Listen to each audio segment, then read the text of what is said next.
everyone. Welcome to the English Fluency Festival, day number 2. This is training number 2, day number 2. How are you doing? Let me hear you in the comments. How is everyone? What is up? What is going on? Okay, so I'm so happy to be here with you for training number 2 of the English Fluency Festival. If this is the first time you're joining me live, then hello and welcome. It's lovely to have you here with me live. And the first question I have for you. So take a minute, get your fingers ready to type, whether you're watching this on your phone or typing it on your computer. What was your move on day 1? So we had training 1. What was your move? Yesterday, I asked you for one thing. Yesterday was all about reclaiming your dreams. I asked you for one thing. Make a move. Take one action, whether it's here in the festival or related to your English or in life, something that will get you closer to your dream. What is it that you are doing? I had people say that they're going to call their manager for a raise. Some people said that they were going to post videos in the group. Some commented that they're going to join conversation groups. I've seen so many incredible commitments and so many incredible moves. What was your move? I shared a video of myself in the Facebook group. Vincenzo, good job. That's incredible. What else did we have here? What other moves? So Daniela says, taking part in a conversation group. Incredible. How was your sprint today? Recording videos and posting in the community. Fantastic. This is the best move ever. Another video to post in the group. Good. Ask my boss for a raise. Incredible. Learn 6 new words. Great. I love it. You guys are action takers, and this is why we're here. We're here to take action, to make moves, and to make sense of this journey called English. So today's training is all about how to diagnose your fluency. But before that, it's time to announce the winner. Remember that we had a raffle. Every day we're going to do a raffle. If you comment answering one question, yesterday was about making a move, then we will choose one of the comments randomly. We will do a raffle. And today's winner, winning My English Mindset, is Ana Karina Trio. Congratulations. Woo! So this is what Anna said. I'm going to make it a little bigger because it's a bit small. So to make a move, this is what she said, making a phone call, okay, instead of leave it to the customer support representative to discuss changing my current plans, instead of leaving a message. Incredible. This is what we're talking about. It's the small things that matter and make a difference. And also join a conversation group session. And she had a totally different feeling. I hope a positive feeling. I hope it wasn't like totally different. It was a lot worse than I thought. So I hope it was a good, positive feeling, better than she had expected. And are you here with us? So if you are, congratulations. Say hi in the comments. And I'm going to tell you what else is coming up today. We have another prize for this training. And today, if you participate and you write a comment, you can win the Sprint Master. So you already know the sprints from our daily sprints here inside the Fluency Festival, but we have a program called Sprint Master, which is 33 sprints with the scripts, 10 minutes each. It's designed to help you boost your pronunciation, grammar, and vocabulary through intentional repetition. Today, we'll talk about why it's so effective. So this is today's prize, and you'll need to answer the question from today's training in the comment section, and we'll announce the winner in training number 3. Okay, so I'll ask the question at the end because it's going to be relevant for today's topic, which is diagnose your fluency. This is what we're going to do today. By the way, diagnose means to identify a problem or condition, usually based on symptoms or evidence. So we're going to look at our fluency We're going to look at the different elements of speaking and try to understand what are the things that really hold you back and why that is. We're going to cover what is not working in your English and your learning practice. Let me make it a little bigger. We're going to talk about the illusion of learning. You may have heard me talk about this concept, but this is going to be a game changer for you understanding it. I'm going to give you 3 tools that will help you identify where you're stuck and how to get unstuck. Now, let me tell you this. These tools are everything. I use them inside all of my programs. It took me years to refine them and develop them, and I'm going to teach you those tools today. And there is a lot of content to unpack. So please, please, please stay present. Don't do other things, because what I'm going to teach you today can absolutely change the way you perceive your English learning experience. And then we're going to talk about the relationship between pronunciation and fluency, and why pronunciation is not just about how you sound and your accent. It's really about how you can level up your mastering English and being more fluent.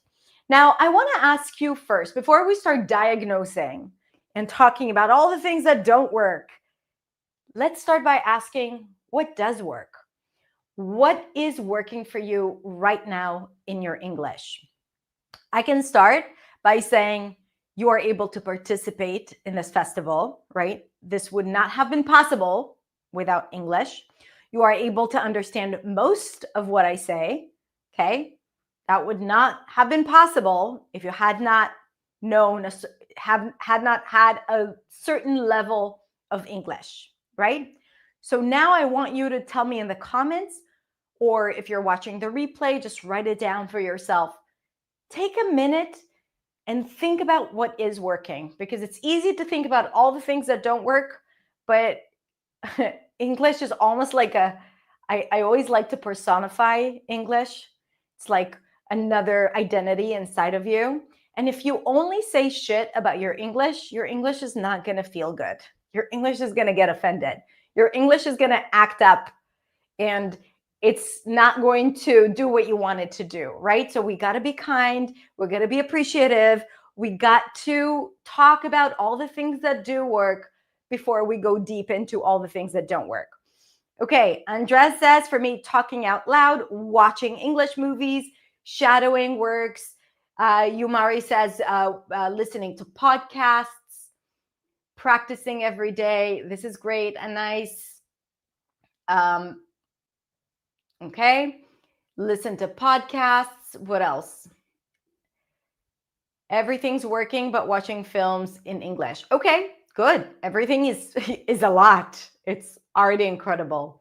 I understand almost 85% without subtitles. Camilla, amazing. Daily practice. Marisol, beautiful, fantastic. Able to communicate with native speakers. Beautiful. Everything that I'm doing is helping me improve my confidence. Great. Like, this is the positive mindset that we're looking for. Watching movies, reading, right? And practicing every day. You guys are amazing. This is so good. To speak with others. I mean, at the end of the day, even if it's not perfect, the fact that we can listen to others, we can access knowledge, like we can get to so many online resources. That is incredible, right? Us being together here just thanks to English. So all of that is already working for us. So let's take a moment of appreciation and give your English like your favorite emoji, just to hype it up a little bit, okay? Let's do a little bit of English celebration here in the comments. Give us the most celebratory, appreciative emoji that you can think of, all the love, and before we go into the rest. Because from here, I want us to talk a little bit about, okay, where do we want to be and what needs to happen to get there? Because we started with the experience of the not enough learner. Remember, the learner that is not really not feeling satisfied, not feeling like it's aligned with who you are. Maybe you feel a little bit inauthentic. So let's talk about what's not working and try to identify what's not working. I'll try to stand still because it feels like I'm always going into the slides and I'm hiding. Okay. So if we can go back to yesterday's training, I want you to think of how you have been learning so far. Remember what we said, the old path to fluency, information overwhelm, passive consumption, overproduction, mistakes will get you punished. All learners learn the same way, right? You learn to pass tests. You start learning through reading and writing and not through sounds. So all of these things that are accessible to you and have been accessible to you have led to the not enough speaker, right? Like perfectionism, getting it right, don't make mistakes. And I want to focus particularly on something that is really, really getting in your way, especially if you're learning on your own. Because here's the experience. You keep on learning, but no matter what you do, you feel like you're not making any progress or the progress is not quick enough. Okay, maybe you are making some progress, but it just doesn't feel like it's making a difference. Okay, so this is what we are here to solve. Now, good, I love all the beautiful emojis. I want to teach you this concept. And if you're doing other things, then you might want to pay attention, especially if you haven't learned about this concept of the illusion of learning. Have you heard about it before? Have you heard me talk about it? Yes or no in the comments. So the illusion of learning is this idea that you're learning, right? You're putting in the work, you're watching YouTube videos, you're listening to podcasts, you're watching movies without subtitles, you are doing some exercises, maybe you've taken a few courses in English, maybe you have a speaking group that you connect with once a week, maybe you even work in English, or you live in the US or Canada or the UK, but you don't take so you consume a lot of knowledge and you feel like you're putting in a lot of work, but when it's time to speak, you feel like there is a huge gap between the knowledge of English and your ability to use it. Because when it's time to speak, the words, they just don't come up. It's hard to retrieve them. Everything gets a little clunky in your mouth. It just doesn't sound right. You are very stressed about listening to others because maybe the way they speak is not the way that you've learned, right? So all of a sudden, the illusion of learning is the feeling like you're doing a lot of work, but you're actually not making progress because you're working or you're investing your energy in the wrong direction, not in the direction that is going to get you results. This is the difference between passive consumption and active production. And what I'm going to teach you today, the 3 tools I'm going to teach you today is how to avoid the illusion of learning, the illusion that you're putting in work, but actually it's not the right work. It's not getting your results. It's just making your knowledge bigger, but it doesn't allow you to actually put it into practice and to use it in your everyday conversations. So how to overcome this? Today, I will teach you 3 tools to help you develop a new way to fluency. Tool number 1 is identify where you are stuck with the communication flow. Let me explain. I'll explain in a minute. Tool number 2 is to clarify your focus with the fluency wheel. That's the second tool that I'm going to teach you. And tool number 3 is the pronunciation confidence method that will allow you to practice effectively. So let's start with the communication flow. And I think you're going to like it, so pay attention. When we think about communicating, there are different stages, okay? And we want to identify what stage is the most difficult for us. So when you think about speaking in your native language or in English, first we have thoughts. It's almost like it's energy. Like, this is what I want to say, intuition, right? Like, there is the thought that could be maybe in your first language. It could be like not really formed in words, but there is the intention of speaking. And then you organize it in words and structure. This still happens inside your head, okay? You find the right words because a thought is undefined. And when you understand the right words that you want to use, then it's a bit more specific. and clear.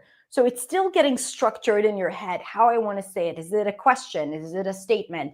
Is it like a short phrase? Is it going to be a more complex phrase? It depends on what is the thought. So you start organizing it in your head. Then the next stage is from that idea, almost kind of like final idea of what you want to say, and then you turn it into words. So the thoughts that are already defined in words and structure become words that you speak. This is actually what comes out. But that is not the end of it, because that's the process that you're going through. But when it comes to speech, there is a receiver, and we need to take into consideration the interpretation. Okay? So you say words and you have an intention, and there is the person hearing it and understanding the intention, because here there could be some friction as well. You could be saying something out of excitement and they could hear that you're upset. Okay? You could be saying one thing and they could hear something else. So interpretation is a big part of the communication flow. Does that make sense so far? Good. So if you all agree with this, then let's start identifying where we're at. Now look at the dark blue, and let's say that this is where you are stuck. Okay, what happens to people who are stuck at this stage, the stage of turning thoughts into words and structure still inside your head? So this is how it might feel like. You feel like you're translating in your head. If I'm saying anything that resonates with you, put yes, because it's going to help you stay on track in terms of understanding where you're stuck, right? Translating in your head.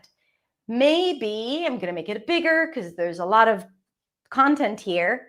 Not knowing what to say, right? Like you have something, but you don't know how to phrase it. You don't know how to say it in a concise way. That could also happen in your first language, by the way, not just in English, but it's usually more sensitive or more kind of like it gets compromised when it comes to speaking a second language. Feeling uninteresting. It's almost like what is going on here? I don't even know what I want to say. This is not interesting. So it's already an opinion about what is happening here, but it's still impacting this part, because when you have that, you might already kind of like not want to turn the thought or the intention into words. Not enough passive vocabulary. So if we're thinking about this in English, maybe you have something that you want to say. Maybe you know how to say it perfectly in your first language, but you just don't know how to use the right words or how to structure it in English because you simply don't have the vocabulary. You haven't been exposed enough to the language. And maybe you don't know grammar enough to know how to structure it because you only know the present tense. Now, this stage is usually for people who have had very little lack of exposure or experience in the language. So that means that maybe you have a lot of passive knowledge. You've been consuming a lot of content, but you have very little experience using it. Okay, this is where usually that happens if you're stuck in this stage. And also maybe lack of theory. Maybe you just kind of like learned English on the go or just from TV, but you're missing some grammar theory or maybe vocabulary that you need to actively learn and not just passively. Now, if this is where you're stuck, okay, here are a few tips that can help you. First of all, journal or write in English every day. This can absolutely help you with this idea of translating in your head. What, of course, you want to do it with a pen and a paper. You can type also if you have to, but there is something about the connection to the hand and to the brain that really makes an impact. So you want to journal. You can set a timer for 5 minutes, 10 minutes. You can say 3 pages. You can say 1 full page. I went through all these phases throughout my life. Sometimes I did 3 pages, sometimes 1 page, sometimes half a page. Sometimes I put a timer because I think this is such an effective way, not just to improve your English, but also to process your thoughts and to kind of like get it all out, all the overthinking and all the things that you wake up with. You can do that in the morning. Highly recommended. You can practice thinking in English because, again, like if you have like things that you want to say, but it's vague and blurry in your head, start organizing by thinking in English. All right, right now I'm speaking. There are a lot of people watching this. There are comments like me thinking this, right? Maybe take now 10 seconds and think actively in English about what is happening around you. Now, you can speak out your thoughts, stream of consciousness, okay? So just like practicing speaking, you can thinking, you can practice speaking and just speaking whatever comes to your mind. Hi, how, like right now I'm walking down the street. I need to go and buy clothes, and then I'm gonna take a shower, right? So you're kind of like speaking everything that is going on through your head without censoring, without filtering, without editing yourself. And then really, it's so like, do not underestimate this step. Increase your speaking time significantly. You cannot get better in English without using English with humans. But if you don't have humans around you, you can also use Hadar AI or ChatGPT or other, or just record yourself or just speak to yourself. Okay, you can speak to yourself or speak to others.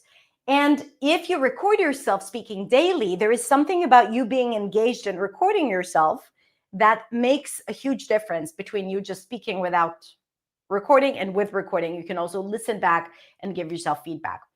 And also you can teach something in English. Why? Because when you need to teach, okay, that you need to organize the thoughts in your head and it has to be clear. So this can absolutely help you as well. Now, if you are stuck around this area, okay, let's say, and by the way, you can feel stuck in several areas, but usually there is one area that is more dominant. So if you are stuck in this area between, like, so that you sort of know what you want to say, you have the words, you have the structure, but now you have to turn it into speech. If you are stuck there, this is what it's going to look like. Repeated grammar mistakes. Yesterday, I worked with a lovely lady here from the community in the VIP coaching call. And she said, listen, like, I know English, I'm exposed to English, I know the difference between she and he, but sometimes I might start the story with the word she, and at some point I'll change it to the word he, and I don't even know why I'm doing this. This is where it's stuck. Like, there is one thing that is happening here, but the mouth is doing something else. Forgotten words. Okay, I know this word, but it's just not coming up now, right? Getting stuck because you can't find the word. You know the word, but you can't find the word because it's not quick enough to come up. Pronunciation insecurity or fear, you're not sure how to say it. You keep your voice quiet, mispronunciations, getting stuck as well, right? Because you don't know what to say. There is still not an immediate movement between the thoughts and how you want to say them and the mouth. Maybe you get stuck, you stutter, right? Like you repeat words and you add a lot of fillers because you're trying to fill in all the words that are missing, okay? Now, this usually happens when you have been actively speaking or practicing for some time, but you lack pronunciation confidence. You lack the confidence of hearing your voice and using your sounds. Lack of effective practice, okay? You have been maybe practicing, but it hasn't been effective. You're not doing the right practice.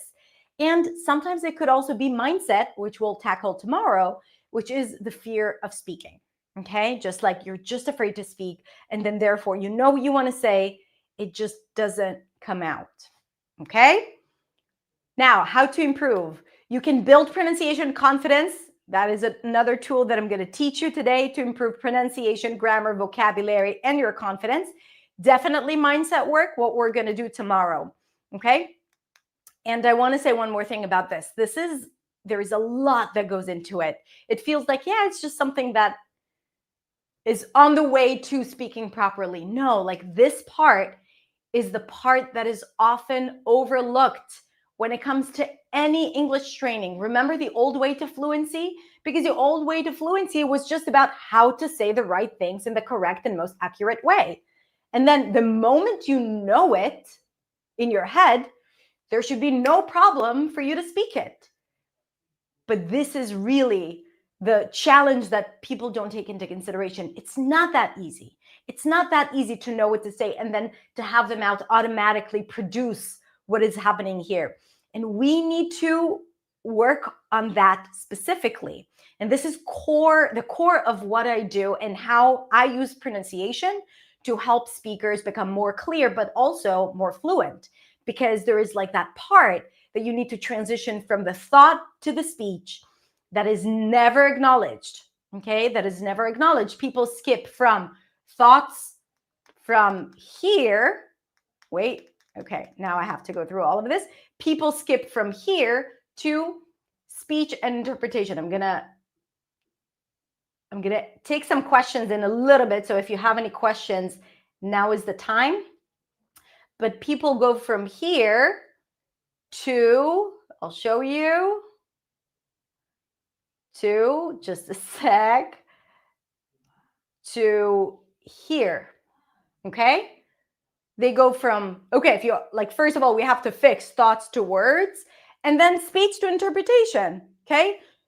You need to learn what to say, learn all the words and structure, and then you just need to work on speech and interpretation, okay? And it's not. This is the part that is most important that people don't even know.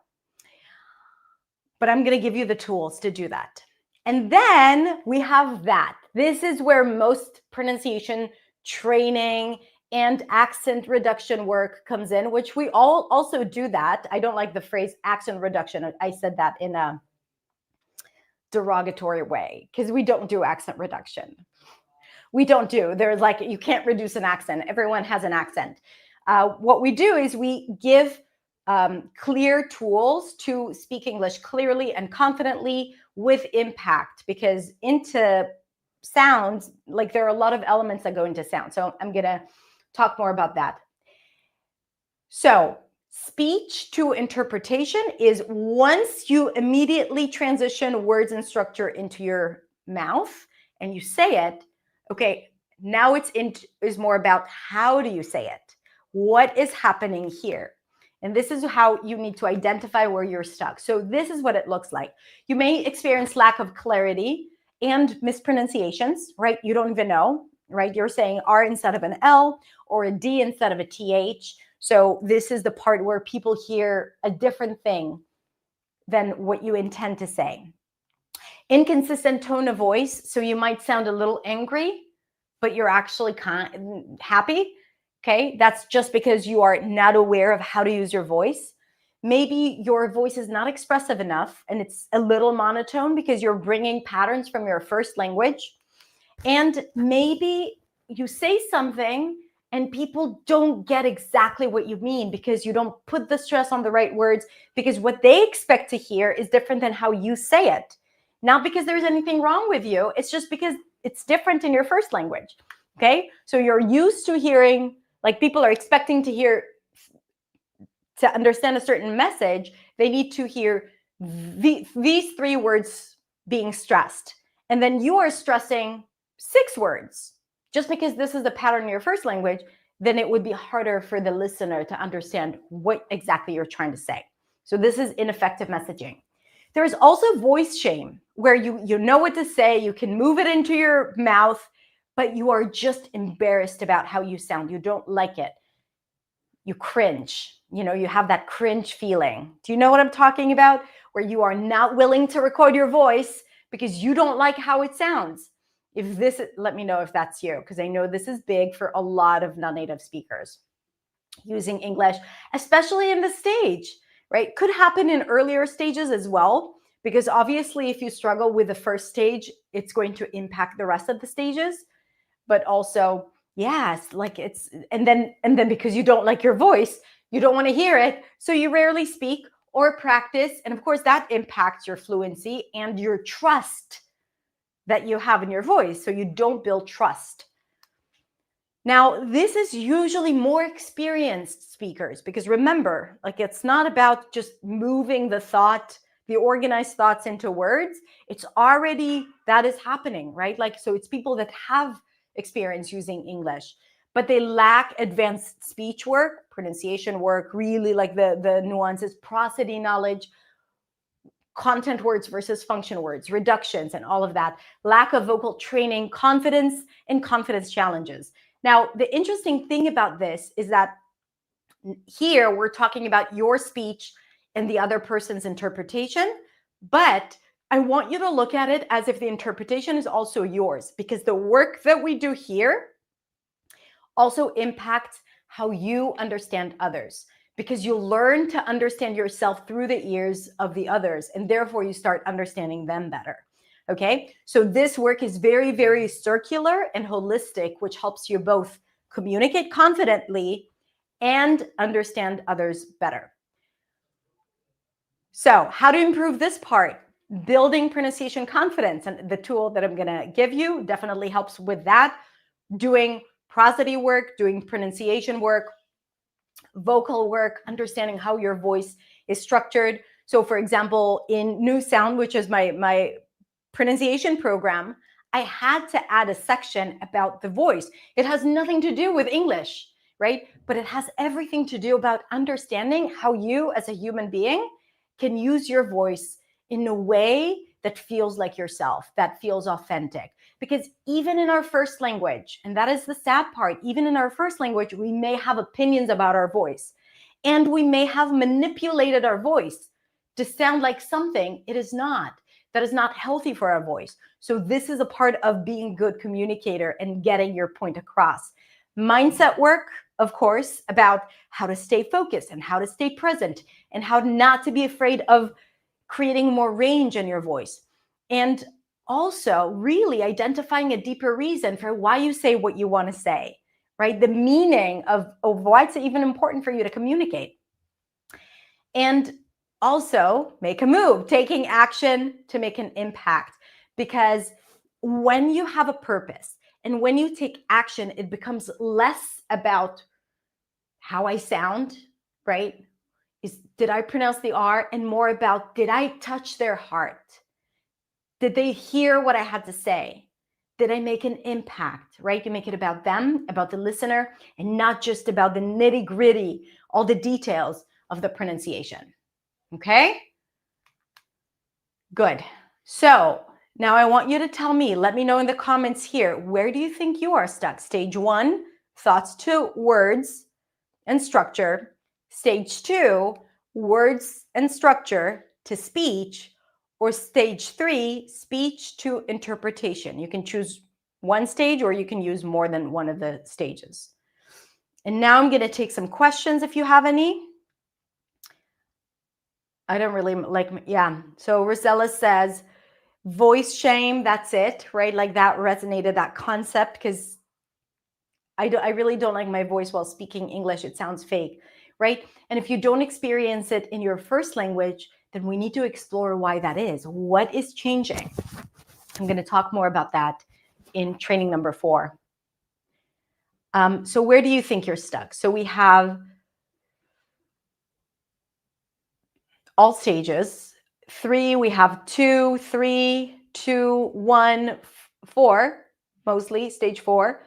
Wait, I think I said 3. So I think you mean the last one, stage 2. Stage 4 is kind of like, being able to communicate without words. Stage 1, 2, 3, very varied, right? Like it's very varied. But sometimes it's not connected to your official level. This is why I don't love so much the proficiency tests and all of that. Like there is correlation. Okay, I'm not going to lie, but it's not really that, because you could be a C1 and still be stuck in stage number 2.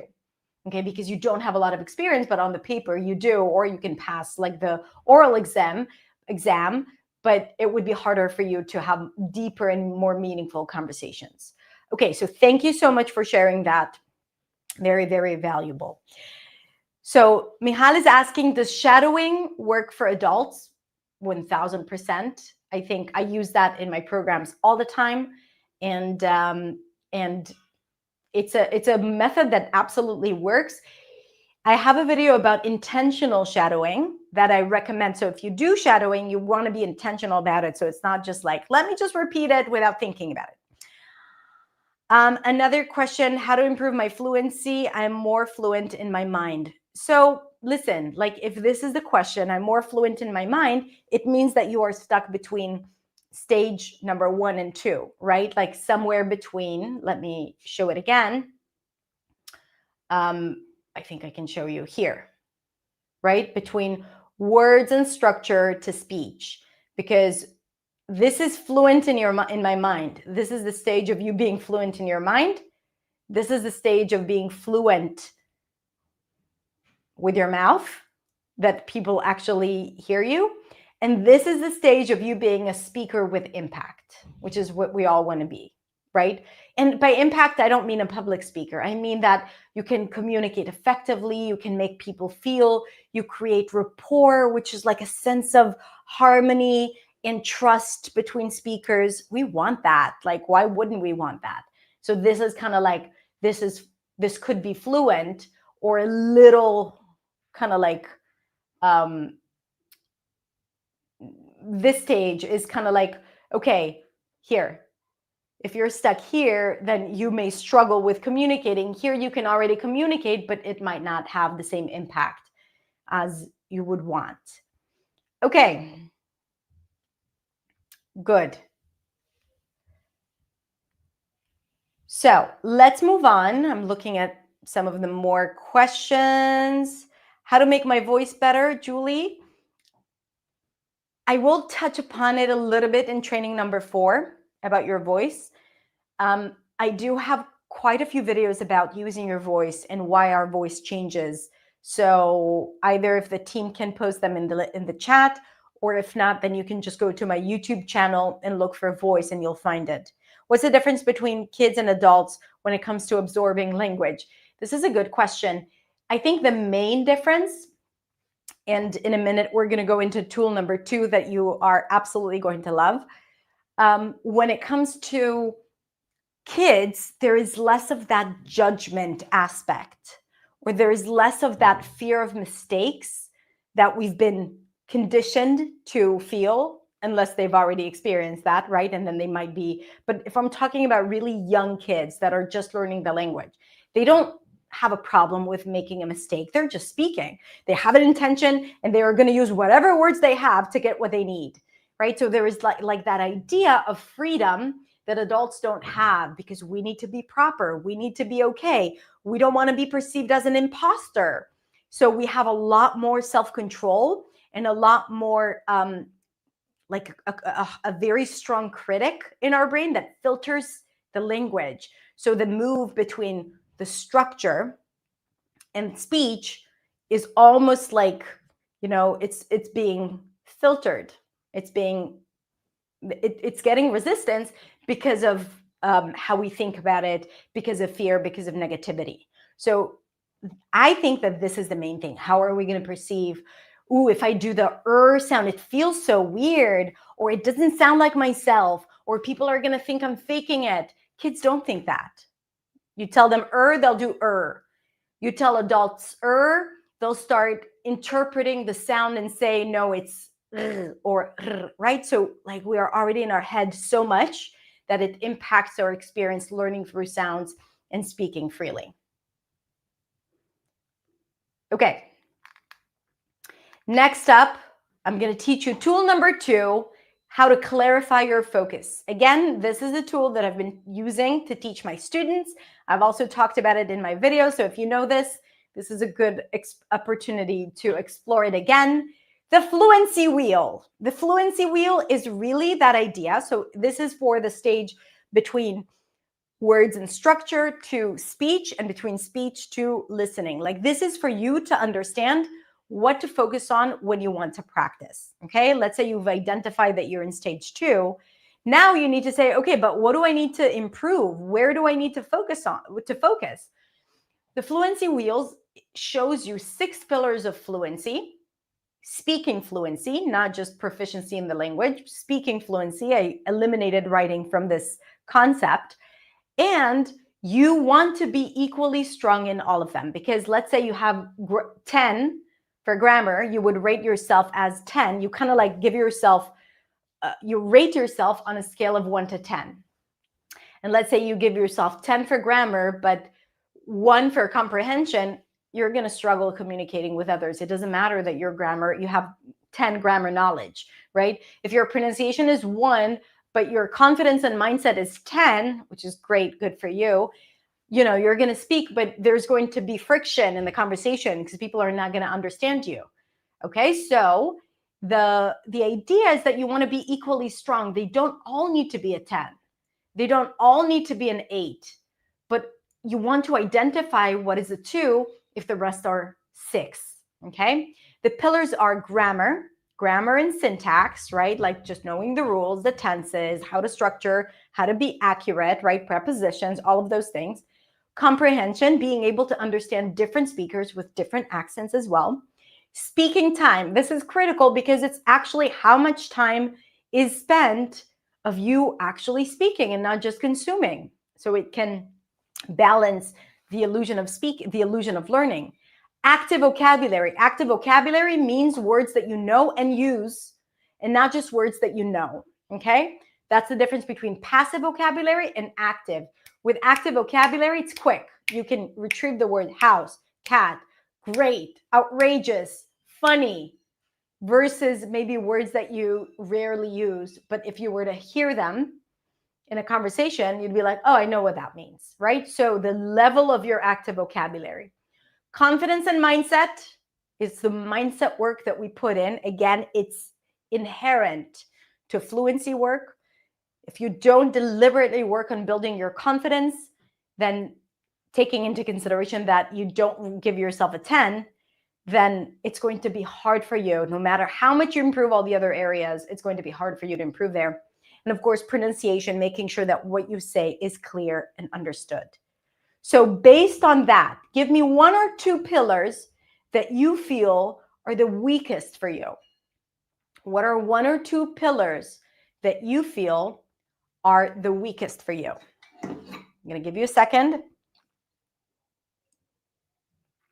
Is it grammar? Is it pronunciation? Is it speaking time? If you walk out of this training and you know, okay, like I need to focus on X, it's going to be a lot more, it's going to reduce a lot of the overwhelm that we have when we have all this information coming at us. You'll be able to say, I don't need another pronunciation video because what I struggle with is speaking time. So instead of watching 10 more videos, I'm going to find a speaking partner because that's the weakest pillar that I have. So we have speaking time, speaking and grammar, confidence and mindset, vocabulary, grammar, active vocabulary, speaking time, grammar, confidence and mindset. Great. Okay, good. So this gives you a little bit more clarity so you know what to say yes to and what to say no to in your learning journey. Okay, good. Julie is like, wait, I gotta highlight your comment. Wait, Julie, where is your comment? I'm going to watch this training too at least 4 times. I love it. Just made my day. But listen, I have one more tool for you. Tool number 3, practice effectively with a pronunciation confidence method. Take a deep breath because it's another big, important tool that I'm going to teach you, that if you know these 3 things, you guys, you have the path. You have the path. I've been using these tools with my students inside my programs, thousands and thousands of students, hundreds, if not thousands of success stories. Really, like this works from my own experience and from their experience. And I'm giving you this for free to know and to understand that the reason why you're not where you need to be, the reason why you feel like a not enough speaker and not a new speaker of English is because you haven't been using these tools. Practice effectively with the pronunciation confidence method. Again, this is something that I've developed after my own experience learning English because, it started with me trying to figure out how I was able to speak with correct grammar for the most part throughout the years without ever learning grammar properly. So when I was 21, I moved to New York and I studied acting. Up until then, I only learned English in school and I had terrible teachers. So I had terrible teachers and they didn't, my grammar was not great. And then I moved to New York. I immersed myself. I bartended for 1.5 years. Then I was in an acting school for 3 years. And after acting school, I realized that my grammar has really improved and I haven't learned it. Now, of course, it's because I was exposed, but we know that the fact that we hear correct grammar around us doesn't change our grammar, right? Proof is that if you make grammar mistakes, but your passive knowledge is big, right? The illusion of learning. Why is that? It's because you have to turn the new grammar into your own, into a habit. And the reason why it was that for me, because I have memorized a lot of texts with correct grammar, a lot of texts. I would long scripts for 2 years. And the repetition of phrases, correct phrases, has had an incredible impact on my vocabulary and grammar. Now, you don't need to do that, but I took that element from the work that I've done and the work that I've been doing with my students working on pronunciation, because when you learn a sound, you have to repeat it again and again and again. And I said, why don't we use it for other elements of English and not just pronunciation? The pronunciation confidence method is designed to help create new speaking habits in pronunciation, vocabulary, and grammar. What is a habit? Something that you do automatically without thinking about it. Words, grammar structures, sounds. Practicing English without building pronunciation confidence, remember that is stage 2, is like expecting to run a marathon after reading a book about running. Oh yeah, that is really interesting. It's not in your body. You're not in shape for it, but because you know how to run effectively, you think that you can run a marathon. We can all say, no, that's bullshit, right? Same thing. Buying ingredients for a cake and wondering why it's not ready. Okay, this is learning English without the pronunciation confidence method. Trying to play Beethoven Moonlight Sonata, one of my favorites, after listening to it a few times on Spotify or in your record player. Okay, you can't. You got to get it in your body. The fact that you watched a video about the R with Hadar, it doesn't matter how well she explains the R, if you haven't practiced it and got it into your system, you're not going to be able to use it. If you heard a word on a TV show and it was like, oh, what is this word? Let me check. You check and you know, oh, it means this. Do you think you'll be able to use it when you speak the next day without doing some intentional work about using it? No. The pronunciation confidence method is rooted in the idea that intentional repetition, prioritization, and building muscle memory are effective not just for sounds, but for new vocabulary, grammar, and even listening. Okay? So this pronunciation confidence method that started with pronunciation work, but I've expanded it with my students and with my team into teaching other elements as well. Now, remember, like if you agree, do you agree with me that language is a set of habits? Okay, sounds, you don't want to think about the R, it has to be there. Words, you don't want to think about them. The word dog is easier for you because it's already a habit. You know the connection is already there. You know how to say it. But words that are more complex, they're not yet a habit. You haven't even said them. So let me walk you through the pronunciation confidence method quickly, okay? And then I'll explain it through pronunciation work, and then we'll I'll briefly talk about how it works in vocabulary and grammar. The pronunciation confidence method first says, don't learn everything. Okay, you don't have to learn everything about English and everything that is out there. It's a waste of time. So the pronunciation confidence method is the 5 Ps. The first one is Pareto principle. Do you know Pareto principle? 20% of the effort lead to 80% of the results. So if we think about it like a company that sells services, usually 20% of the products lead to 80% of the income, and the other 80% lead to bring 20% of the income, of the revenue after that. That is the idea of the Pareto principle. So I took it and I said, okay, same thing in English, right? And we use the fluency wheel to do that. I don't need to learn all the grammar, but what is the grammar that I now critically need to communicate confidently? I don't want to learn the future perfect progressive tense, right? If I still struggle with the past progressive or the past perfect, okay? Or the present perfect. So the Pareto principle is asking, is what I'm doing here, right? Like, do I need to learn the aspirated P as in pay if my R is still unclear, right? Focus on the things that will bring the most impact on your speech now if you change them. And then once you identify what it is that you want to learn, let's say you say to yourself, okay, I'm going to focus on the R, I'm going to focus on intonation. Then the next stage, this is a quick stage, perception. You have to hear it, because if you can't hear it, you can't make it. Let's say I give you a speech evaluation and I say, listen, you confuse the pool or the sheep-ship vowel pair. This is something that really impacts your clarity. And you might say to me, the what? And I'll say sheep-ship. And you're like, I'm hearing the same thing. What's the difference?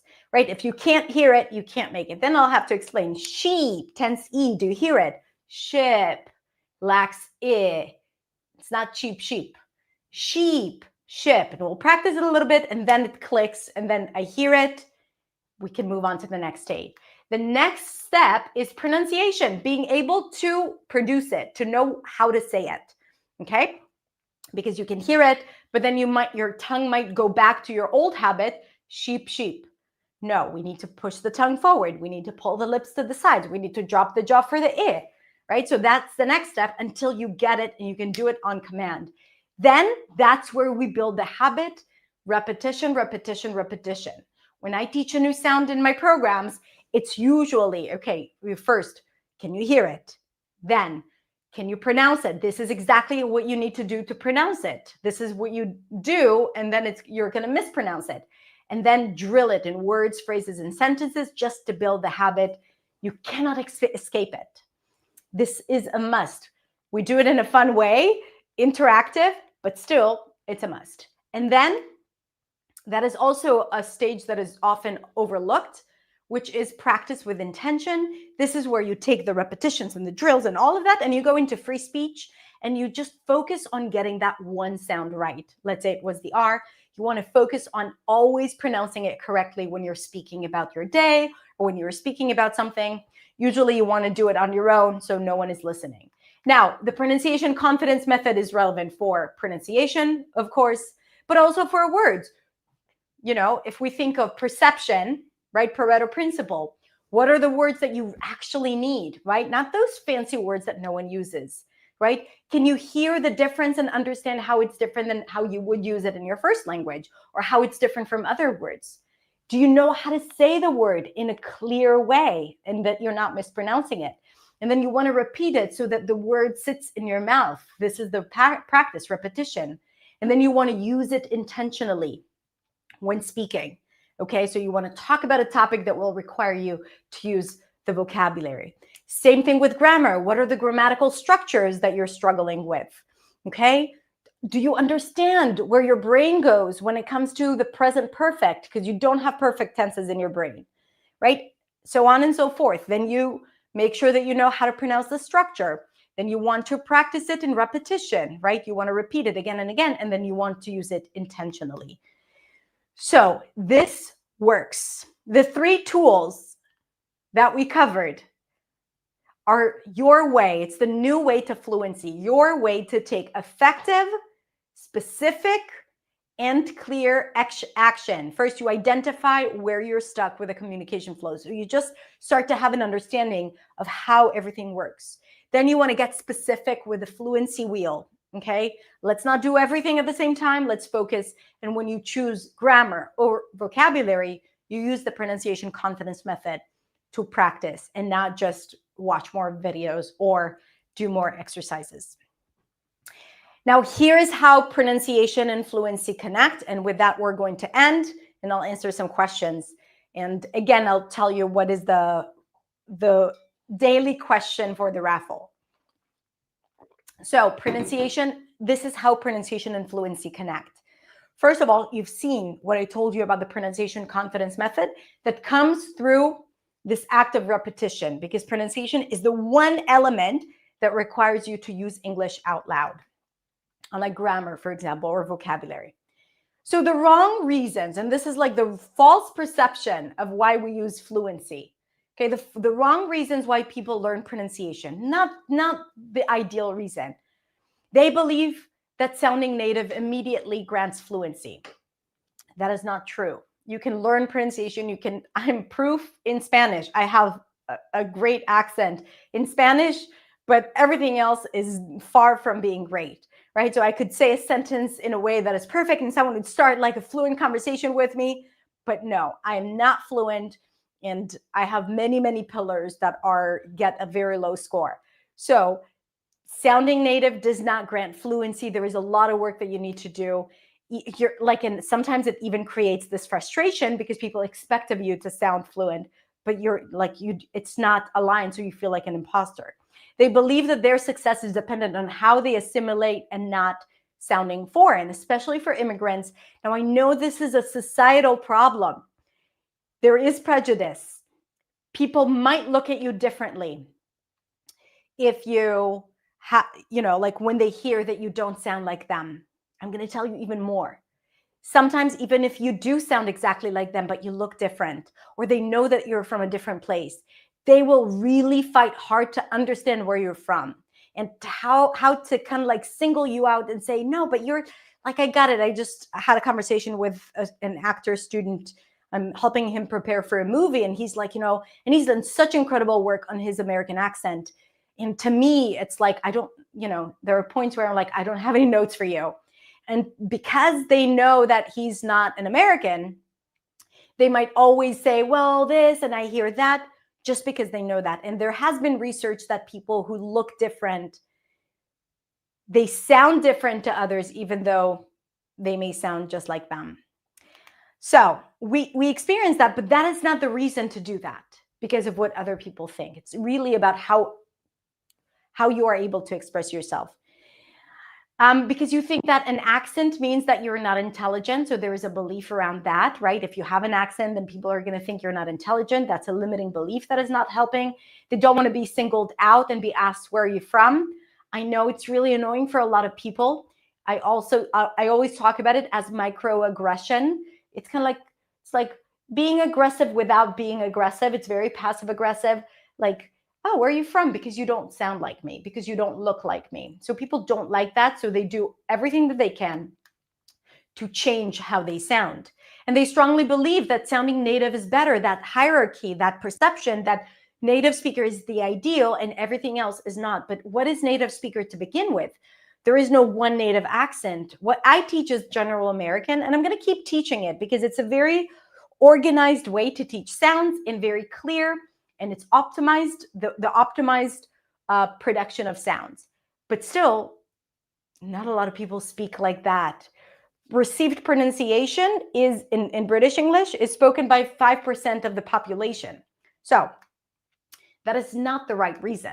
But here are right reasons why people should learn pronunciation. First of all, to express themselves clearly and to be understood.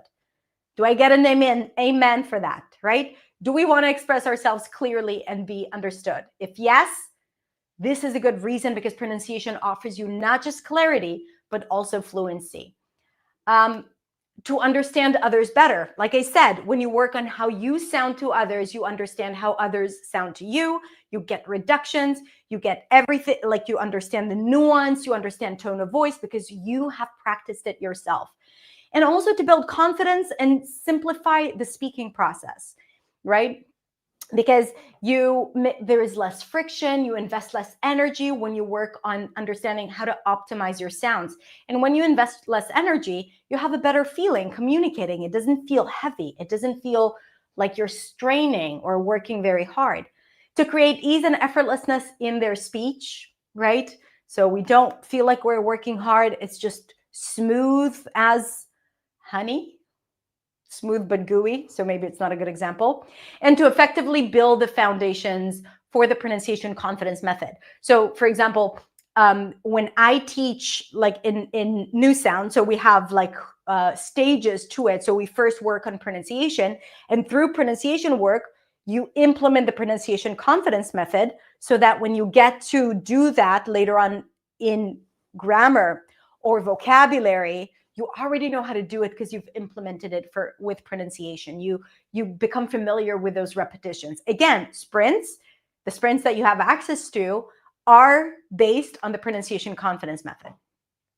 And another good reason, and I don't judge that, and I love that, and I think it's a great reason, it could be just because it's a personal desire and goal. Okay, so let's say you're like, well, I don't have all of that. I like the sound. I like the rhythm of English. I feel like it's like music to me. And then I'm like, go ahead. Because I don't love it when people's like, I want to sound like a native, if it's for the wrong reasons. Because then we have to work on mindset. Then we have to work on owning your voice no matter what, because until you do that, you will never feel free no matter how you sound. Right? It's kind of like you can lose weight, but unless you do the mindset work, you will always feel inadequate. Personal desire and goal is a great reason for you to do this work. Okay, good. Bottom line, pronunciation work is the fastest and most effective way to reach clarity, confidence, and freedom when done the right way, when it's not just about the repetitions without intentional practice, or without practice at all, or without understanding how it can support you and how you can leverage that to everything else related to fluency. So let's do a quick recap for what we have learned today. We have talked about what is not working and what is working in your English practice. We talked about the illusion of learning. Remember? When you consume a lot of content, but you're not able to use it, you're learning, but you feel like you're not making progress. I taught you the 3 tools to help you identify where you're stuck. We talked about the communication flow, we talked about the fluency wheel, and we talked about the pronunciation confidence method. And then finally, I shared with you more information about the relationship between pronunciation and fluency, and why pronunciation is not just about your accent, and it's not just about how you sound. Now, if you want to win Training 2 prize, which is the Sprint Master, it's my practice program based on the pronunciation confidence method, 33 sprints and scripts designed to improve your grammar, pronunciation, and vocabulary with 10 minutes a day. Who wants to win it? If you want to win it, the value of this program is $97. If you win it, you have to answer today's raffle question. It's going to be posted in the replays page, but wherever you post it on the website, it's good. We will find it. What is the stage of communication flow do you get stuck in? And what can you do to improve that stage? Okay, so we'll see if you listened today. Also, don't forget that you have the workbook to practice, and this is where you can leave a comment. See that little question there, and you can leave a comment. That is it, my friends. How are you doing? Okay, good. But if you want to win the raffle, make sure it's a full answer. Did your teacher teach you how to give a full answer? I am stuck in, I'm kidding, but tell us, what is the stage? Okay, we're going to write all the different stages there, and also what you are going to do to improve that. Okay, so you can move on to the next stage. Good, feeling good. Let's see, we have some more questions. Yes, I know I speak fast. Daniela is like, can you speak slower? I know I speak fast. When I'm excited, I tend to speak fast, and I'm excited when I teach. But I will take that to heart, and I'll slow it down tomorrow. I love it, but when I want to speak, I feel fake. So that has to do with maybe changing your voice, and maybe with the fact that you haven't really practiced certain sounds or certain words enough to turn them into a habit. Because if it's not a habit, it's going to feel artificial. And feeling artificial is a very, very big part of this work. Okay, you have to go through feeling fake until you make it your own. It's like you have to make mistakes until you can speak accurately. Because if you don't feel fake, it means that you're doing the same thing that you've always done. And we don't want that. We want to change. Change means different, out of my comfort zone, fake. So it's okay. Keep doing it. Don't give up because you feel fake. And then you'll get past it and you'll make it your own. Okay? Same thing with mistakes. I'm not sure how to adjust my tone when speaking in professional settings versus casual conversations. You don't need to. It's not a writing thing, right? You don't need to change your tone when you speak. On the contrary, if you're going to be like, hello, how are you doing? Like, like the perception of being official, then people are not going to feel connected to you. The more friendly, full of, kind of like generosity in your voice, being expressive, that always works in any situation, even when you need to negotiate. You don't need to sound cold. You don't need to sound monotone. Okay? So work on your voice. And your voice is your voice, whether you're speaking to a friend or whether you're speaking to a boss. Now, yes, the situation, you might feel more limited. You're not going to be as, ha, ha, ha, what is up? You're not going to be as expressive, but there is no different tone. It's not like writing where you do have formal and informal writing. I need to pause to arrange my thoughts. It's embarrassing. So I want to suggest something else. Pausing is power. Reflecting on what you want to say is impactful. It's not embarrassing. It means that you are conscious of your words, and it means that you are respectful of the other person, and you don't want to just keep on talking without having, just saying nothing. I think that is so profound and so amazing to be able to pause and to embrace silence. But something about our society, makes silence uncomfortable. Why? Now, I'm not talking about a 2-minute break, right? But if you need to break for a second and take time, I think it's very powerful, especially if you keep communicating. Or you can say something like, let me organize my thoughts. So I want you to see it differently. Now, you can also do work to improve because you are in stage 2. You have your thoughts, but then you need to take time to say them. Okay, so you need to work on stage 2. But it doesn't mean that there is anything wrong with where you are now. Remember, communicating in a second language is not something that you need to take for granted, and no one else should, even if they feel entitled. People who patronize or feel condescending, like they're better than you, because they speak the language and you don't, it probably means that they don't speak any other language, okay? So even if they make you feel small or make you feel uncomfortable, they don't have power over you unless you give it to them, okay? And this is the work that we need to do. We'll talk more about that tomorrow.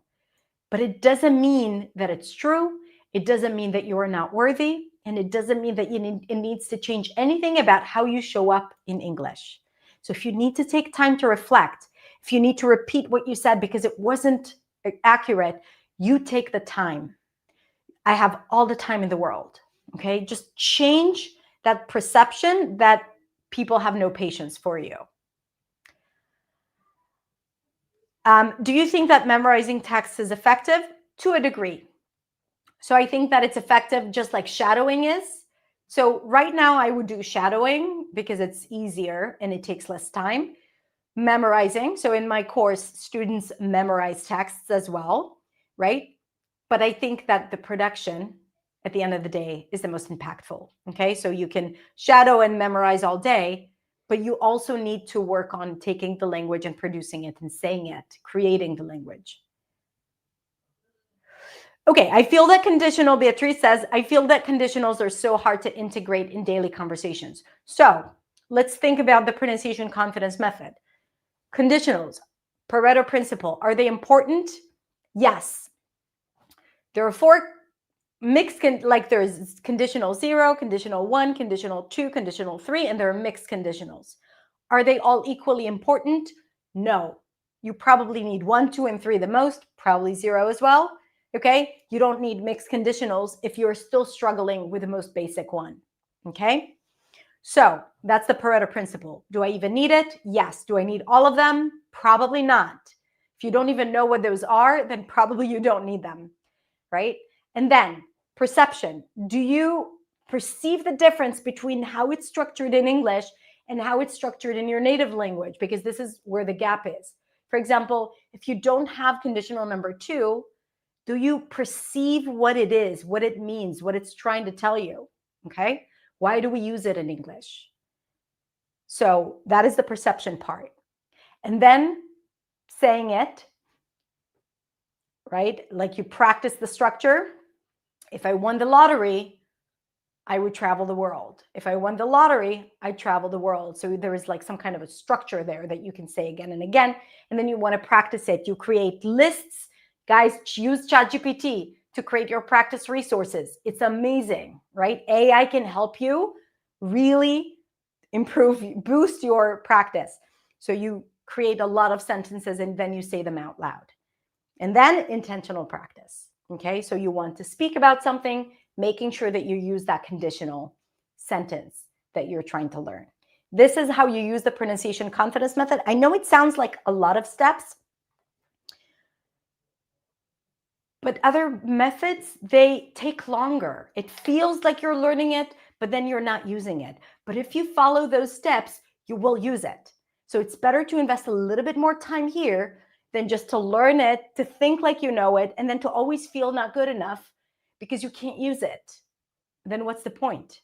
Learn less, but do it in a qualitative way. Quality over quantity. Learn, I'm going to say it again, learn less, but learn it well so you can use it. Don't learn everything and then still use the things that you've always been using.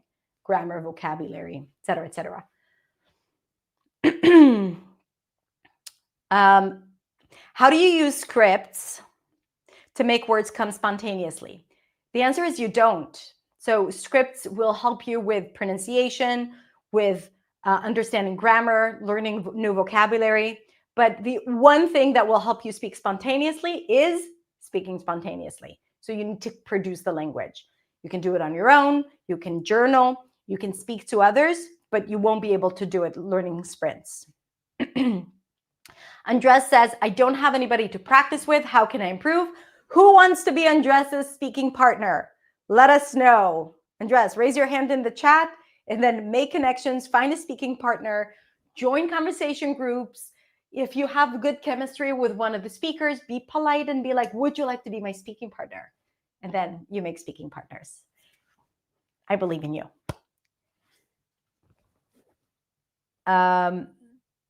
Okay. Yumari is asking about New Sound. Is the New Sound program an interactive learning experience?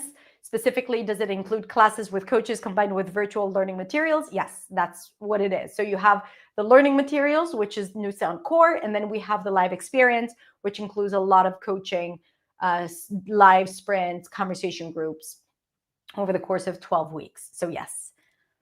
Because that we believe in it. Like this is a huge part of the learning process, being in a community, being able to practice and get feedback and the support, and mostly staying on track, because that's one of the hardest things, like being able to do something until the end. Would you recommend speaking slower in English than we usually speak in our native language? I mean, I think the definition of slower depends. First of all, you need to speak at the rhythm that is right for you. If it's too fast for people to understand, you need to slow down. But I wouldn't say something like that, like, oh, speak slower by default, because languages have different pace and English has reductions and words that are stressed are usually longer than how you would say them in other languages. So English is a little different because some areas are very short and some areas are actually more emphasized and longer. So this is kind of like a binary, soft, slow, fast, that I would want to change a little bit. Where to answer the question for the prize? So you can just answer it. If you're on YouTube, sometimes if you go to the website and you click on YouTube, then it takes you to YouTube. So go back to the the festival webpage. And at the bottom, you have comments, right? This is where the video is. This is where the calendar is. So if you scroll all the way down, you will find the comments. You can write it there. One more thing I wanted to say. I forgot. Yeah, download the workbook, because in addition to the questions, there are additional questions to enhance the work that we did today. So if you really want to take things seriously and to kind of like dive deep into this, so answer the questions. What is practice with intention? Great question. So practice with intention is to speak spontaneously, but keeping in mind the one thing that you want to improve. For example, if I want to make sure that, like, let's say I've practiced the TH. So I want to speak now, and every time I need to think about a word with the T, with the TH, I want to be like, oh, did I use it? And then when I'm speaking and I'm saying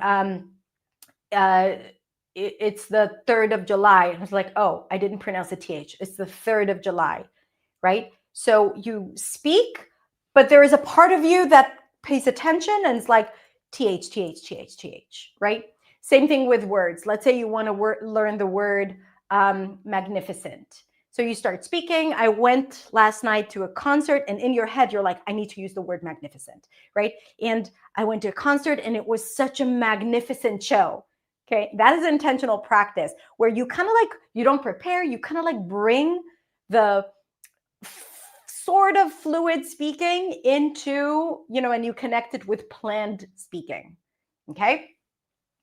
Shadowing with intention, intentional shadowing practice is when also like you do shadowing practice, but you're focusing on mainly intonation. You don't just repeat it, you pay close attention to the intonation. Because if you try to pay attention to too many things, your brain is like, checking out. Okay, so this is why intentional practice is really important. Okay, my friends, I don't know how to identify my mistakes. First of all, there are a lot of learning that you can do in improving your fluency that is not about correcting your mistakes, okay?